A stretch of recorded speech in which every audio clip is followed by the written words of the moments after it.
So I had the chance just to experience a lot of different things. So it's really been fun. But being allowed to package a show the way I wish to package it. Don't tell me what I'm doing wrong. Just leave me alone. Let me do it.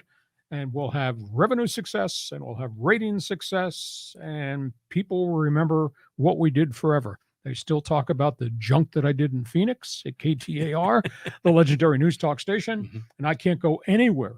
I live in Rancho Bernardo, like you live in Poway. I can't go anywhere without people stopping me to say, oh, I listen to you all the time. And do you remember when you did this? Or I called you, et cetera, et cetera. And then they bringing up all the colloquialisms, things that I used to use as brand statements to incite the listeners. And so it was a tremendous run. And I created stuff on the fly.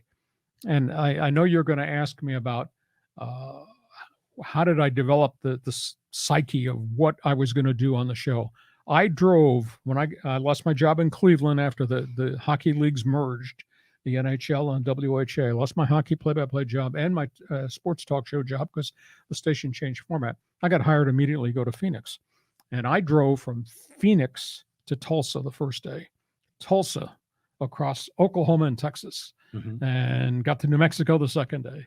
And then drove the Flagstaff, turned left, came down the hill to Phoenix. Well, during that whole process of me driving, I kept trying to create what I should be, how I should sound, what I wanted to talk about when I went to Phoenix. And all these light bulbs went on because I was driving by myself. Everything I owned was in my Plymouth Horizon. And I came up with this theory of how to package what I want to say and how to get you to respond. And I hit the floor running the first night I was on the air in 1981 and did all that. And then I got hired to come to San Diego. And that was a whole unique story about how I wound up here and what I had to do to become great here. But I had the benefit of working for big stations with monster signals and also being the first guy out of the box to do it. And that to me is more important than anything else, that people could hear what I was doing. And those people were of the opinion, God, this guy is really different. And then you get them addicted to listening. Whether they liked you or not, John, didn't matter.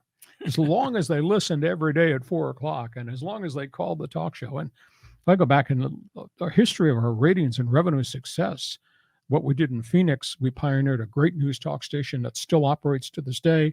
What we did in San Diego with the original Extra 690, then what we reincarnated with Double X 1090.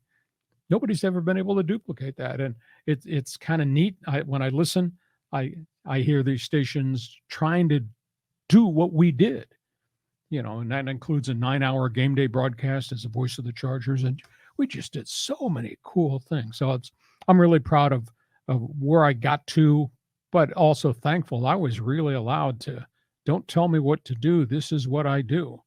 And they didn't interfere with me hardly ever. So it's kind of novel.